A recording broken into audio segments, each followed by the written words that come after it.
Rick Steele-Smith looked ready. Yeah, Chris, Steele-Smith has always had the potential of being a great player, and he does look ready. Earlier I mentioned maturity and discipline of McDowell. Now we hear what he has to say about what's ahead for him in the current year. Well, I just want to keep progressing the way I have the last few years. I'd like to win a title and get back in the Firestone. On the home front, Patty and I, my wife, we're looking to buy a house in Madison, Wisconsin and start a family. So that's ahead for 92. Look at that.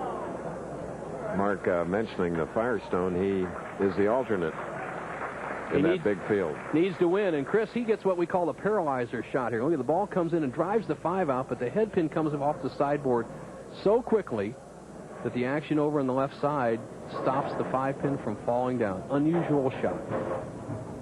A roulette pin. Round and round.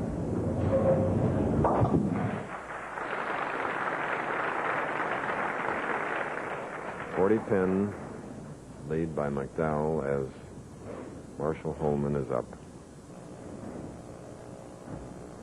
Man that won $100,000 or more 8 seasons. 6 consecutive years with shots like that. For Holman, the key for him is obviously he has to strike trailing by 40 pins. As you see the angle that Holman attacks the lane with, starting around the middle of the lane out to about the 3rd board. But the key for Holman here as he comes up in the 7th frame is to have that real smooth timing. If Marshall goes to the line very slow and waits for the ball, he's the toughest there is, and he needs to make some shots like that to close the gap on McDowell. There he goes. All right, we're in our 2nd match. The winner of the first, you're looking at him, Marshall Holman, but trailing here against Marc McDowell. More after this.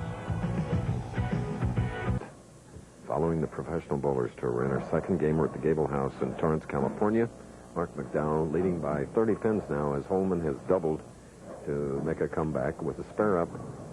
Here's McDowell, 7th frame.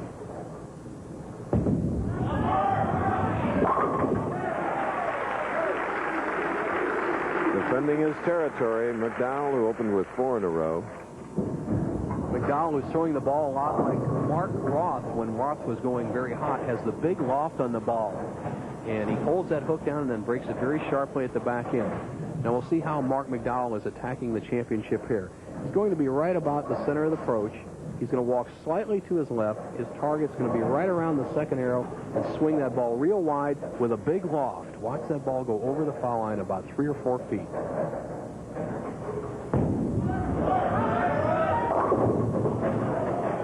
Came up high. Boy, did he want that strike. McDowell's going to struggle for a couple of reasons, Chris, and I tell you what, Marshall Holman will see it too. As you see him going high here, 2 things are happening. He's hooking the ball out, so he's having to throw very, very hard. You can throw the ball right through the break. Secondly, he's having trouble getting out of the thumb hole, and that's disaster for the confidence of a pro bowler, especially in a championship round. So there's a lot of match left. Okay. During the week, Pete Weber finished 45th. Curtis Odom, Pete was 41st. Excuse me. Odom 45th. Harry Sullins and Tony Westlake 43rd. And Bob Benoit 49th. Top players. Mike Albee got the last check, 53rd. Now Holman can cut the lead to 20. Big shot, 8th frame.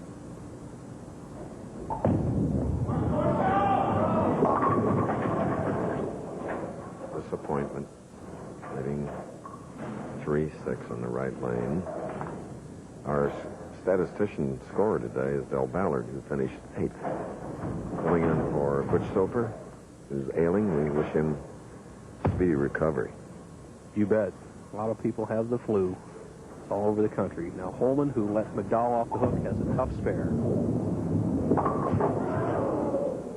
Indecision, Chris. You know, we saw him step down on the ball return and pick up another ball to shoot that spare with. Then he decided to use his strike ball and throw the big hook at the 3-6. He paid the maximum penalty, chopped the 3 off the 6, and put himself in dire straits because the best he can do is 2:04.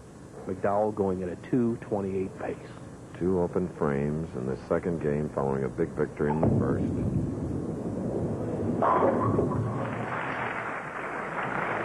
Marshall is 37 years old.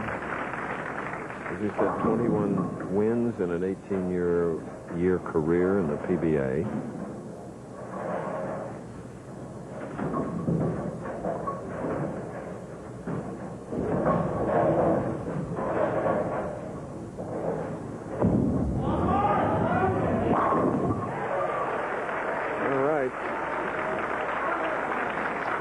Rick Steelsmith is waiting. David Ozio, who is here, is the PBA Player of the Year with $225,000 total, followed by Mazza, Monticelli, Del Ballard, whom we talked about a moment ago, and Pete Weber. And the average leaders, 218 for Norm Duke, Weber in second, Walter Ray, Ozio, and Mazza. All those players are back on the tour in 92. Leaving a 10-pin. So the president wins. President of the PBA, youngest ever, 29 years old. Holman looks good, though. I think he does. has a better attitude this year than I've seen in years. He bowled a good first game, kind of lost his speed control in the second game, but never count him out. He'll be back, but we'll get to see Marc McDowell take on Rick Steelsmith in the semifinal. Two collegians. Bo brings us up to date on the American Bowling Congress